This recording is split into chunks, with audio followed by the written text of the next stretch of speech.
আসসালামু আলাইকুম সবাইকে। আমি সিলেট থেকে বলছি সুলতানা লস্কর। বর্তমানে আমি নার্সিং পেশায় নিয়োজিত আছি। আমার কর্মস্থল জালালাবাদ রাগিব রাবেয়া মেডিকেল কলেজ ও হসপিটাল, সিলেট।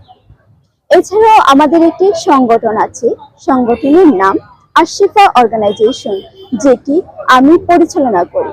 সেই সংগঠনে রয়েছে নার্সিং ও মিডওয়াইফারি সেক্টরের শিক্ষার্থী সহ কর্মজীবী মানুষ। আজকে আমি আপনাদের সাথে আমার সেই বাস্তব অভিজ্ঞতা থেকে একটি গল্প শেয়ার করব, যেখানে একজন নারীর বাস্তব অভিজ্ঞতা, অধিকার, সংগ্রাম এবং সাফল্য নিহিত রয়েছে। এখন আমি আপনাদের সাথে আমার সেই গল্পটা শেয়ার করব। তখন আমি অনেক ছোট ছিলাম। যখন আমি অনেক ছোট ছিলাম, স্কুলে পড়তাম, তখন থেকে আমার মনে একটা উৎসাহিত জাগতো আমার লেখাপড়ার পাশাপাশি সমাজের উন্নয়ন নিয়ে।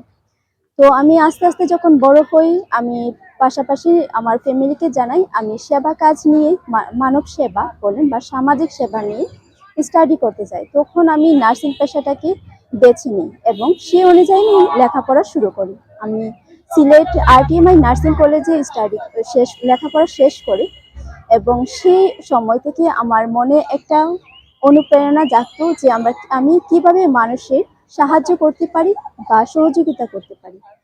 সেই অনুযায়ী আমি একটা প্ল্যান গঠন করি। ট্রেনিং এর মাধ্যমে আমি একটা দল গঠন করি। সেই দলে নার্সিং শিক্ষার্থী যারা আছে তাদেরকে নিয়ে এই দলটা গঠন করা হয়। আমাদের কাজটা ছিল মানুষের সেবা দেওয়া।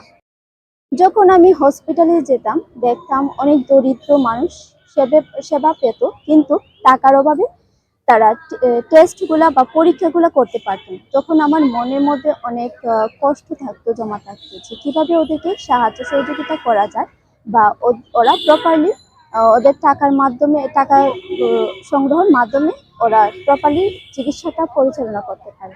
তো আমি সেই অনুযায়ী একটা দল গঠন করি। সেখানে আমাদের নার্সিং সেক্টর এবং মিডওয়াইফারি সেক্টরে বিভিন্ন শিক্ষার্থীরা জয়েন হয়।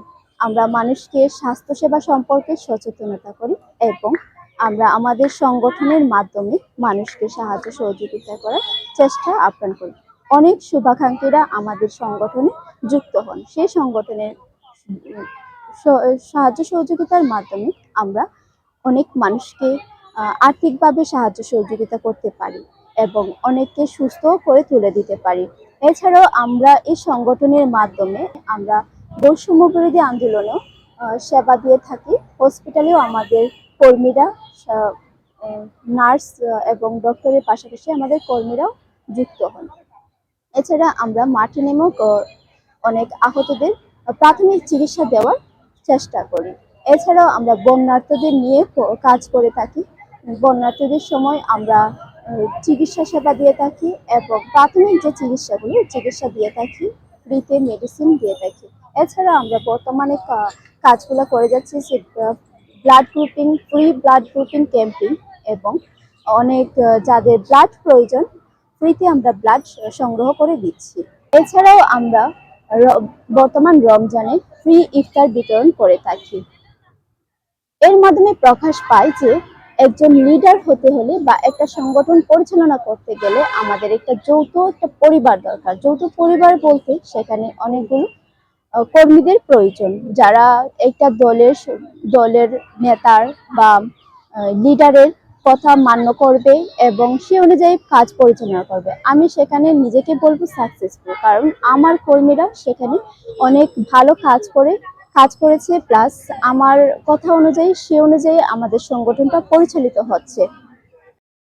জাতিসংঘের সাধারণ নীতিমালা অনুযায়ী নারী ও পুরুষের অধিকার সমান হওয়া উচিত, কারণ তারা সমাজে সমান। আফ্রিকান প্রভাবে একজন নারী শিক্ষিত হলে একটি পুরো জাতি শিক্ষিত হয়। অমর্ত্য সেন বলেন, নারীর অর্থনৈতিক স্বাধীনতা সমাজের প্রকৃত উন্নয়নের প্রতীক। নারীর অধিকারের প্রতি সমাজের দায়িত্ব নারীদের সম্মান দেখানো, নিরাপদ কর্মপরিবেশ তৈরি, শিক্ষা এবং চিকিৎসার সমান সুযোগ দেওয়া, নির্যাতনের বিরুদ্ধে কঠোর আইন প্রয়োগ। নারীর অধিকার মানে শুধু নারীদের জন্য কিছু সুযোগ নয়, বরং এটি একটি মানবিক দৃষ্টিভঙ্গি। নারী না থাকলে সমাজ, সভ্যতা ও পরিবার কিছু চলতে পারে না। তাই নারীকে সম্মান এবং তার অধিকার নিশ্চিত করাই সভ্য সমাজের পরিচয়। ধন্যবাদ সবাইকে।